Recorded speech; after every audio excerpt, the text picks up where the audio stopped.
Hey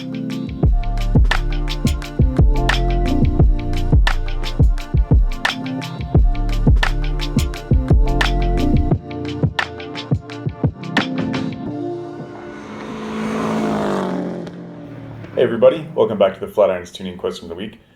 A lot of times we talk about PCV systems and get a lot of questions about how they work, and our question this week is, how do you tell if your PCV system is working correctly? We'll start just talking about the factory PCV system, and really the indicator there is that there should be minimal, if no oil whatsoever present in the intake tract of the car, specifically the intercooler as well, if you're looking at crankcase pressure, you'd want to see under wide open throttle and full boost, a slight vacuum in the crankcase. So those are really the two simple indicators that the PCV system is working. Though with turbocharged Subarus, a lot of times that's not the result that you see, but that's what you're looking for. So what are some symptoms if it isn't working correctly? In a stock car, the first telltale sign that something is amiss is if you have oil if you can see signs that oil is coming up from the valve covers into the front port on the turbo inlet. So most turbocharged Subarus that have intercoolers, there's a pipe that kind of runs along the front of the intercooler, and that connects to both of the valve covers, and then that tees together and comes forward and connects pretty much right at the bend of the turbo inlet hose. And that hose, if everything is working right, that hose should be dry. If there's a very slight film of oil there, that would be, I guess, within the range of normal.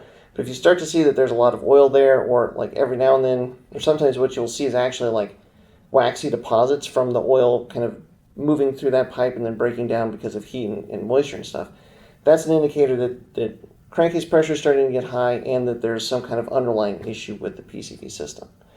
The other thing too that is very common with the PCV system, especially with factory hoses as they get old and they get hot, is they don't seal anymore. They're sitting in place, but if you apply any force to them, they just twist freely and there's not really a seal there, or oftentimes they'll just end up cracking if it's the smaller ones.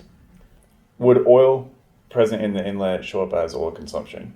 Definitely. Yeah, if you're moving oil through the PCV system, you're going to be losing some amount of oil, and it doesn't take a lot to be something that you would notice on your dipstick if you're checking it, a few times in between your oil change interval. The more prominent the issue is, the more oil is going to be moving through the PCV system, and then the more apparent that usage would be if you're checking your oil levels. So yeah, if you're using oil, the PCV system is one of the first things you want to check and make sure that all the hosers are good, all the seals are tight, and everything like that to try and hopefully prevent that oil consumption.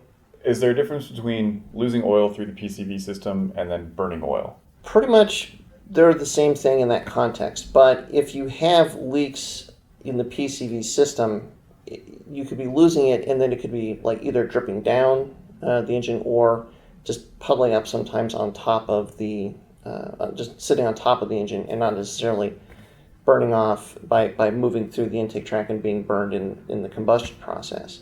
The top of the factory PCV or factory air oil separator is a 3/4 inch fitting, and it's a hose that's pretty large and it gets pretty hot under there, and that one can come loose or not sealed quite as tight as it used to on older cars, and not uncommon to see signs of like oil residue or little pools of oil if you've got a hose that's old and that's not sealing anymore because it's just kind of solidified and it's not really completely doing its job like it once did.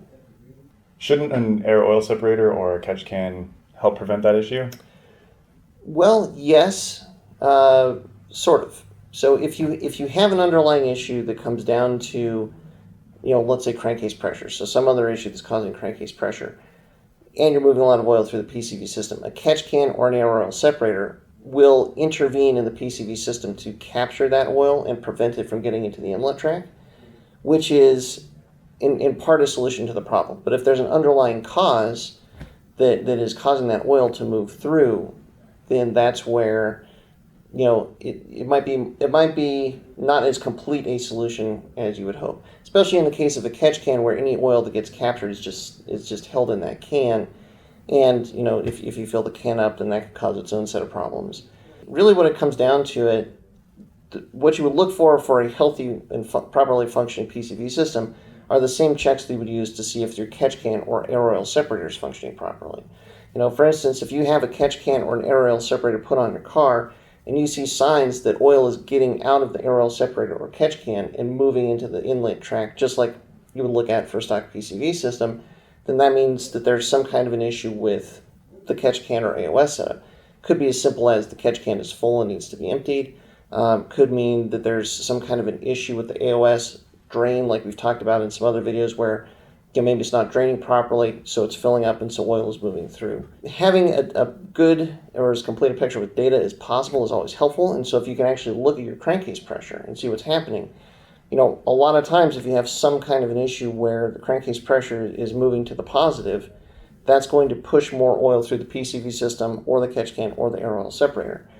So if you're having any of those signs or you see any of those symptoms, and you can take your car to a dyno tuner that can monitor your crankcase pressure and see what's happening, and you find out that you're going slightly positive or maybe a few psi positive in the crankcase, then you'd want to try and diagnose what is causing that positive pressure, because that's going to move a lot of that oil through that PCV system, catch can, or air oil separator.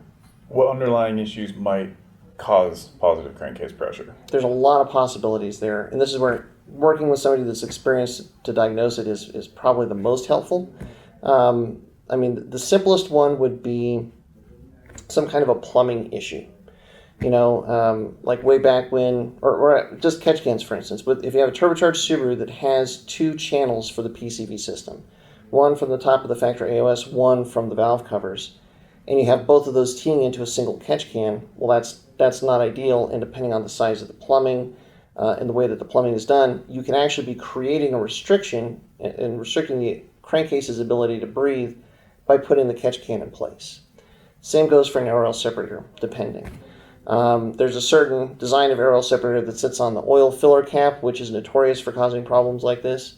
So plumbing would be one of the first things to look at. Beyond that, maybe doing a compression and leak down test. If you've got an issue with ringlands or rings sealing so that more combustion gas is getting into the crankcase and letting more gas in there, which is causing more pressure, then that could be an underlying cause for high crankcase pressure, which would also then move more oil through the PCV system too. It sounds like these symptoms can arise no matter if you have a stock PCV system, an AOS, or a catch can. Yeah, I would definitely agree with that. It's going to be least likely with an air oil separator, maybe a little bit more likely with a catch can.